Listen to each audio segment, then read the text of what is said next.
Olá, eu sou o Eduardo Moreira, eu tenho um canal do YouTube, é muito fácil, é Eduardo Moreira. Mas eu queria convidar você para assistir esse vídeo aqui no 247. E é claro, se inscreva lá no meu canal e aqui também no 247. Olá, bom dia! Bom dia a todos vocês. Hoje um domingo aqui em São Paulo, pelo menos bem chuvoso, mas bem tranquilo também. E quando tá chovendo assim, né, uma das coisas que dá uma vontade de fazer é fazer uma pipoquinha, assistir um filme gostoso na televisão ou ler, né? E muitas pessoas têm me pedido para dar dicas de leitura, falar os livros que eu tô lendo, etc. E eu vou tentar agora com alguma regularidade, aí, sei lá, de 15 em 15 dias, falar um pouco dos livros que eu tô lendo. Não necessariamente vai ser uma dica, né? Porque nem todo livro que eu leio eu acho que todo mundo deve ler, ou nem todo livro que eu leio eu gosto, né?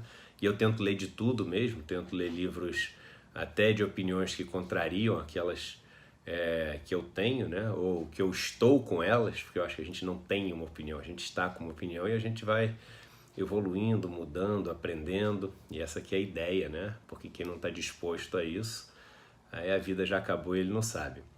Nessas últimas 2 semanas, foram 3 livros que eu li, e nessas minhas viagens de avião, vai e volta, nesses horários assim eu aproveito para ficar lendo. Então eu queria passar para vocês esses 3 livros que eu li, e os 2 que eu ganhei de presente, é uma curiosidade enorme. Esse aqui eu ganhei de presente numa palestra em Curitiba, chama-se Violência Letal, Renda e Desigualdade no Brasil.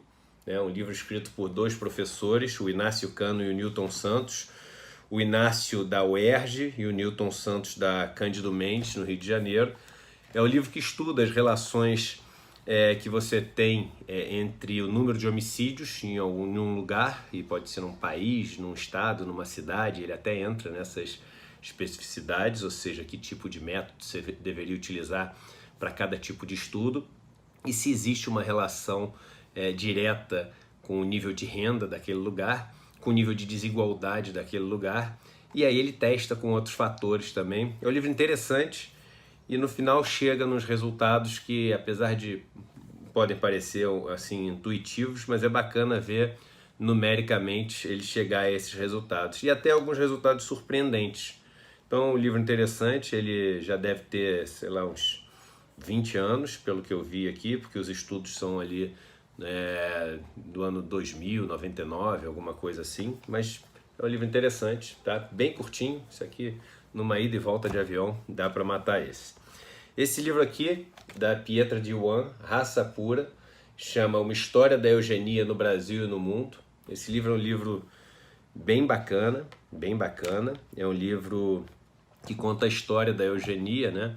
A eugenia é aquela suposta ciência de melhoramento da raça, né? E que começa ali quando você tem, depois do Darwin, né? Você começa a ter o darwinismo social, né?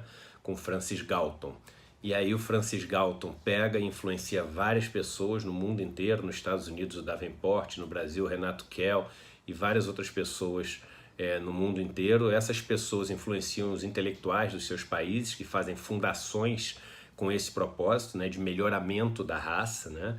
Nos Estados Unidos, várias famílias como a família Rockefeller, Carnegie e várias outras magnatas e donos de grandes complexos industriais abraçam essa causa. No Brasil, aí eu vou deixar de surpresa para vocês, mas vários nomes que você nunca ia imaginar, vários intelectuais que hoje são nomes de hospital, nomes de rua, nomes de um monte de coisa aí, pessoas que a gente conhece, que abraçaram essa causa da eugenia, né, super perigosa, né, de você achar que o problema do mundo é uma falta de qualidade genética das pessoas. Então, antigamente, parece meio absurdo, mas as pessoas achavam que pobreza era um defeito hereditário, né? Elas achavam que alcoolismo era um defeito hereditário, elas achavam que a vadiagem, ou seja, aquele cara que era meio que vagabundo, era um efeito hereditário. E assim, surpreende o livro, porque a discussão é muito atual, assim, né? Quando você vê há um século atrás os intelectuais da época, né, políticos da época, falando que o problema do Brasil era o pobre, o vadio e o doente, né? E a gente vê hoje em dia, por exemplo, o ministro da Economia falando, a gente vai deixar para trás, mas só quem trabalhar, hein, não sei o quê, ou seja, está chamando indiretamente o povo brasileiro de vagabundo ali, de vadio, né? E a gente vê outras coisas que estão sendo faladas hoje muito nessa linha de colocar a culpa no povo brasileiro e não nas condições que fazem o povo viver nas condições que vive. É um trabalho assim muito bem feito, raça pura, tá? Não é só no Brasil, é no Brasil e no mundo. Você entende várias coisas relativas até ao que a gente teve na Segunda Guerra Mundial e nos países do norte da Europa, nos Estados Unidos. Os Estados Unidos foi um dos países assim onde a eugenia encontrou a sua manifestação mais forte, assim, né? Um dos países, né? Então vale a pena ler esse livro, Raça Pura.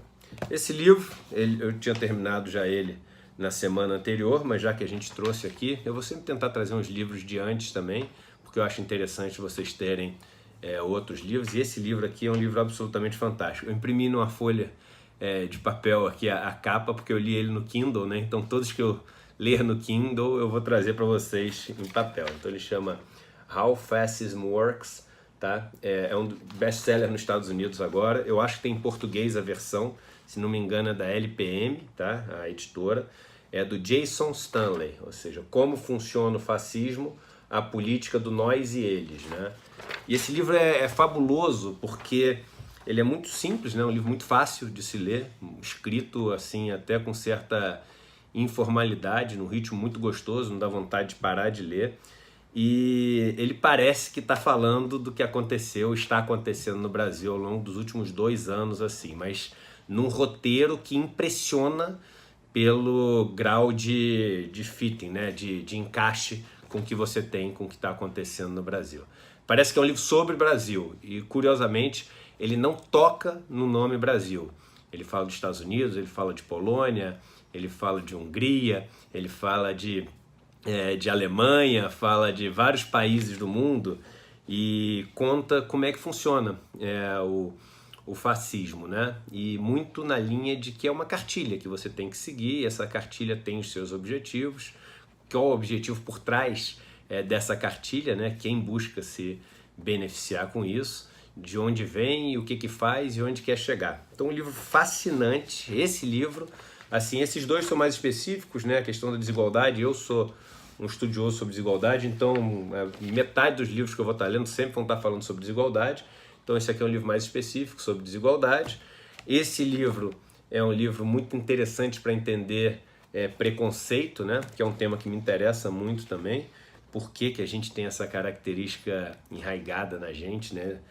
Por que a gente é tão preconceituoso naturalmente assim no Brasil? De onde vem isso, né?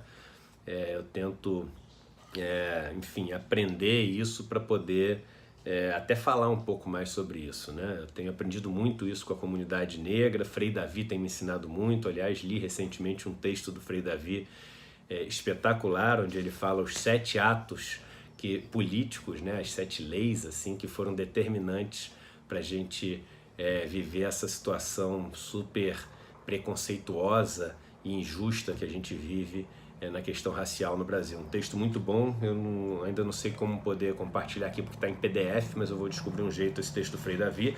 Agora, esse livro aqui, todo mundo deveria ler. É um livro super rápido, tem em português, Como Funciona o Fascismo, Jason Stanley.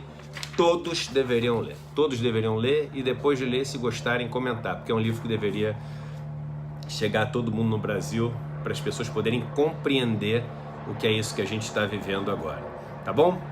Amanhã a gente volta a falar aí de economia, de política, de tudo isso, e aí a gente vai usando esse espaço de vez em quando para falar um pouquinho sobre leitura também, uma coisa que agrega tanto na vida da gente e que a gente sempre deveria estar fazendo mais do que está fazendo, não é isso?